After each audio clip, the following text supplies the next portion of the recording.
నైతికత నిజాయితీ ఉంటే ముఖ్యమంత్రి పదవికి రేవంత్ రెడ్డి రాజీనామా చేయాలని BRS working president KTR demand చేశారు. నేషనల్ హెరాల్డ్ ఛార్జ్ షీట్ లో రేవంత్ రెడ్డి పేరుండటం తెలంగాణకే అవమానకరమన్నారు.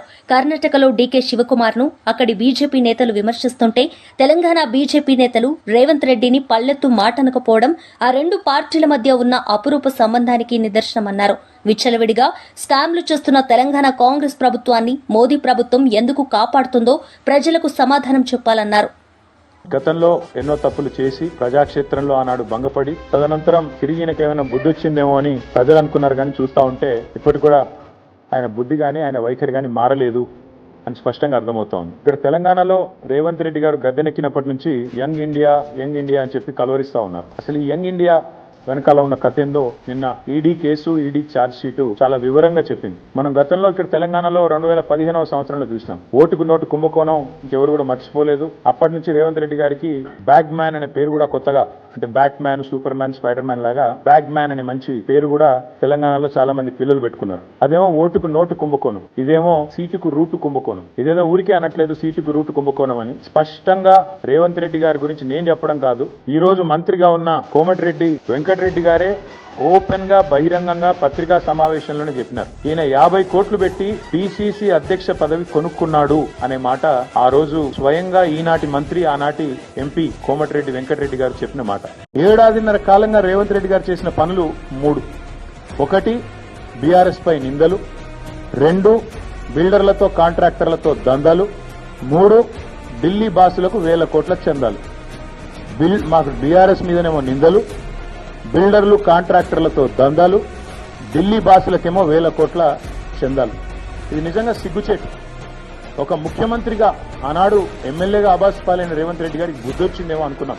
కానీ కుక్కతోక వంకర అన్నట్టు ఇప్పటికీ అవే అపసవ్యపు పనులు, ఇప్పటికీ అవే అపసవ్యపు కార్యక్రమాలు చేస్తూ తెలంగాణ రాష్ట్ర పరువు జాతీయ స్థాయిలో తీసినందుకు వారిని వెంటనే తొలగించాలని చెప్పి మేము డిమాండ్ చేస్తా ఉన్నాం. ఇప్పుడు మాకు కూడా అర్థమవుతోంది, ముఖ్యమంత్రి గారు ఇవాళ విజయవంతంగా 44వసారి ఢిల్లీ పోయారంట. 16-17 నెలల్లో 44వసారి ఢిల్లీకి పోయి ఒక అరుదైన రికార్డు ముఖ్యమంత్రి గారు అయితే సృష్టించారో ఇప్పుడు మాకు అర్థమైంది ఎందుకు పోతున్నాడో ఢిల్లీ. చీకట్లో బీజేపీ పెద్దల కాళ్ళు పట్టుకోవడానికి, అయ్యా నా మీద కేసు లేకుండా చేయండి, నన్ను జైల్లో వేయకండి, ఎన్ఫోర్స్మెంట్ డైరెక్టరేట్ వాళ్ళతో ఒక మాట చెప్పండి అని చీకట్లో నిన్న రాత్రి పోయి అమిత్ షా గారి కాళ్ళు పట్టుకోవడం, బయటకు వచ్చి మాత్రం పెద్ద పెద్ద పోజులు కొట్టడం రేవంత్ రెడ్డి గారు మరి ఏం చేస్తున్నారో ప్రజలకు కూడా అర్థమై ఉండాలి. 44 సార్లు ఢిల్లీ ఎందుకు పోతున్నారో స్పష్టంగా అర్థమై ఉండాలి. ఒక్క ఇటుక పేర్చకుండా, ఒక్క కొత్త ప్రాజెక్టు కట్టకుండా, ఒక్క సంక్షేమ పథకం అమలు చేయకుండా, ఒక్క గ్యారంటీ ఇచ్చిన ఒక్క గ్యారంటీ అమలు చేయకుండా తెలంగాణలో 1,80,000 కోట్ల అప్పు. ఆ డబ్బులు ఎక్కడ పోతున్నాయో ఇప్పుడన్నా మరి తెలంగాణ ప్రజలకు అర్థమవుతుందని నేను అనుకుంటా ఉన్నా.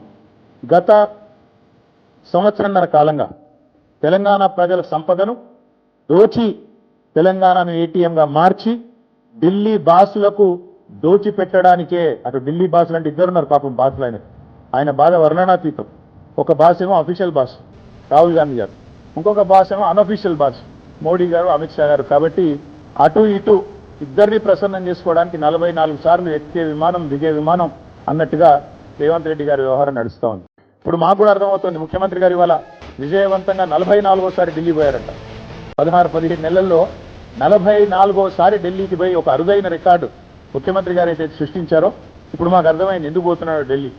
చీకట్లో బీజేపీ పెద్దల కాళ్ళు పట్టుకోవడానికి, అయ్యా నా మీద కేసు లేకుండా చేయండి, నన్ను జైల్లో వేయకండి, ఎన్ఫోర్స్మెంట్ డైరెక్టరేట్ వాళ్ళతో ఒక మాట చెప్పండి అని చీకట్లో నిన్న రాత్రి పోయి అమిత్ షా గారి కాళ్ళు పట్టుకోవడం, బయటకు వచ్చి మాత్రం పెద్ద పెద్ద పోజులు కొట్టడం రేవంత్ రెడ్డి గారు మరి ఏం చేస్తున్నారో ప్రజలకు కూడా అర్థమై ఉండాలి. 44 సార్లు ఢిల్లీ ఎందుకు పోతున్నారో స్పష్టంగా అర్థమై ఉండాలి. ఒక్క ఇటుక పేర్చకుండా, ఒక్క కొత్త ప్రాజెక్టు కట్టకుండా, ఒక్క సంక్షేమ పథకం అమలు చేయకుండా, ఒక్క గ్యారంటీ ఇచ్చిన ఒక్క గ్యారంటీ అమలు చేయకుండా తెలంగాణలో 1,80,000 కోట్ల అప్పు.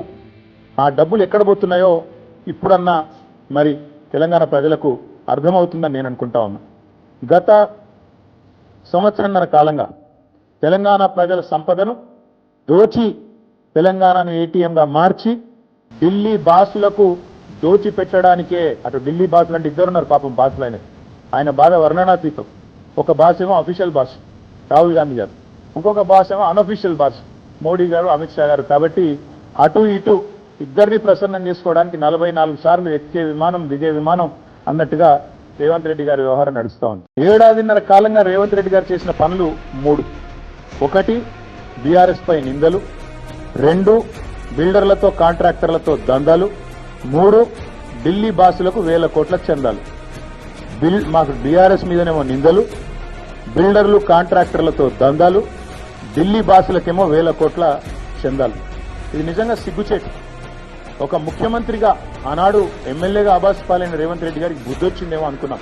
కానీ కుక్కతోక వంకర అన్నట్టు ఇప్పటికీ అవే అపసవ్యపు పనులు, ఇప్పటికీ అవే అపసవ్యపు కార్యక్రమాలు చేస్తూ తెలంగాణ రాష్ట్ర పరువు జాతీయ స్థాయిలో తీసినందుకు వారిని వెంటనే తొలగించాలని చెప్పి మేము డిమాండ్ చేస్తా ఉన్నాం.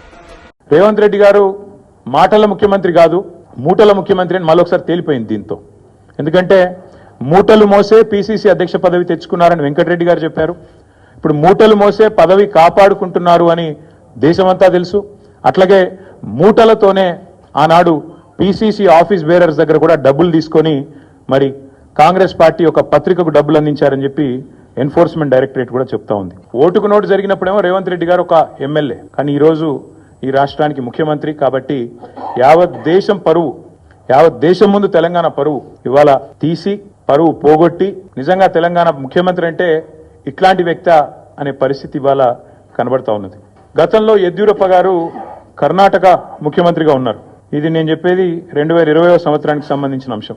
ఇది కాంగ్రెస్ పార్టీ యొక్క స్టేట్మెంట్. ఆ రోజు కాంగ్రెస్ పార్టీ ఆనాడు యడ్యూరప్ప గారు ముఖ్యమంత్రిగా కర్ణాటకలో ఉన్నప్పుడు మరి హౌసింగ్ స్కామ్ లో ఈయన పాత్ర ఉంది అని వార్తలు వస్తే ఆ రోజు అక్కడి కాంగ్రెస్ నాయకులు చేసిన డిమాండ్ ఏంది అంటే మరి వెంటనే యడ్యూరప్ప గారు నిష్పక్షపాతంగా విచారణ జరగాలి అంటే రాజీనామా చేయాల్సిందే, ఇట్లాంటి వ్యక్తి ముఖ్యమంత్రిగా ఉంటే విచారణ ఎట్లా జరుగుతుంది అని చెప్పి ఆ రోజు అక్కడి కాంగ్రెస్ పార్టీ అధ్యక్షులు, ప్రదేశ్ కాంగ్రెస్ కమిటీ అధ్యక్షులు కర్ణాటకలో చేసిన డిమాండ్.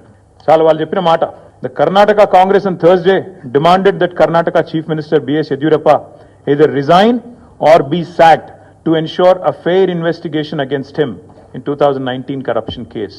ఇది కర్ణాటక కాంగ్రెస్ మాట, నా మాట కాదు. ఒక విచారణ ఎదుర్కోవాల్సి వస్తే ముఖ్యమంత్రి గారు ఈదర్ ఈ షుడ్ రిజైన్ వాలంటరీలీ, స్వచ్ఛందంగా తప్పుకోవాలి, లేదా ఆయనను అర్జెంటుగా తొలగిస్తేనే నిష్పక్షపాతమైన ఎంక్వైరీ జరుగుతుంది అనే మాట వారు చెప్పిన మాట. ఇవాళ మేమంటుంది కూడా అదే. 4 కోట్ల ప్రజల ముందు ఇవాళ ఆ ప్రజలకు నాయకత్వం వహించే నాయకుడిగా అక్కడ కూర్చున్న వ్యక్తికి తప్పకుండా నిజాయితీ ఉంటే, నైతికత ఉంటే వెంటనే అయితే రేవంత్ రెడ్డి గారు స్వచ్ఛందంగా తప్పుకోవాలి, లేదా కాంగ్రెస్ పార్టీ పెద్దలు స్పందించి తప్పకుండా వెంటనే వారిని రాజీనామా చేయించి నిష్పక్షపాతంగా విచారణ జరగడానికి సహకరించాలని మేము కూడా డిమాండ్ చేస్తా ఉన్నాం. ఒక్క ఇటుక పేర్చకుండా, ఒక్క కొత్త ప్రాజెక్టు కట్టకుండా, ఒక్క సంక్షేమ పథకం అమలు చేయకుండా, ఒక్క గ్యారంటీ ఇచ్చిన ఒక్క గ్యారంటీ అమలు చేయకుండా తెలంగాణలో 1,80,000 కోట్ల అప్పు, ఆ డబ్బులు ఎక్కడ పోతున్నాయో ఇప్పుడన్నా మరి తెలంగాణ ప్రజలకు అర్థమవుతుందని నేను అనుకుంటా ఉన్నా. గతంలో ఎన్నో తప్పులు చేసి ప్రజాక్షేత్రంలో ఆనాడు భంగపడి తదనంతరం తిరిగి ఈయనకేమైనా బుద్ధి వచ్చిందేమో అని ప్రజలు అనుకున్నారు. కానీ చూస్తా ఉంటే ఇప్పటికి కూడా ఆయన బుద్ధి కానీ ఆయన వైఖరి కానీ మారలేదు అని స్పష్టంగా అర్థమవుతా ఉంది. ఇక్కడ తెలంగాణలో రేవంత్ రెడ్డి గారు గద్దెనెక్కినప్పటి నుంచి యంగ్ ఇండియా అని చెప్పి కలవరిస్తా ఉన్నారు. అసలు ఈ యంగ్ ఇండియా వెనకాల ఉన్న కథ ఏందో నిన్న ED case, ED charge sheet చాలా వివరంగా చెప్పింది. మనం గతంలో ఇక్కడ తెలంగాణలో 2015వ సంవత్సరంలో చూసినాం. ఓటుకు నోటు కుంభకోణం ఇంకెవరు కూడా మర్చిపోలేదు. అప్పటి నుంచి రేవంత్ రెడ్డి గారికి బ్యాగ్ మ్యాన్ అనే పేరు కూడా కొత్తగా, అంటే bat man, super man, spider man లాగా బ్యాగ్ మ్యాన్ అనే మంచి పేరు కూడా తెలంగాణలో చాలా మంది పిల్లలు పెట్టుకున్నారు. అదేమో ఓటుకు నోటు కుంభకోణం, ఇదేమో సీటుకు రూటు కుంభకోణం. ఇదేదో ఊరికే అనట్లేదు సీటుకు రూటు కుంభకోణం అని. స్పష్టంగా రేవంత్ రెడ్డి గారి గురించి నేను చెప్పడం కాదు, ఈ రోజు మంత్రిగా ఉన్న కోమటిరెడ్డి వెంకటరెడ్డి గారే ఓపెన్ గా బహిరంగంగా పత్రికా సమావేశంలోనే చెప్పినారు. ఈయన 50 కోట్లు పెట్టి పిసిసి అధ్యక్ష పదవి కొనుక్కున్నాడు అనే మాట ఆ రోజు స్వయంగా ఈనాటి మంత్రి, ఆనాటి ఎంపీ కోమటిరెడ్డి వెంకటరెడ్డి గారు చెప్పిన మాట.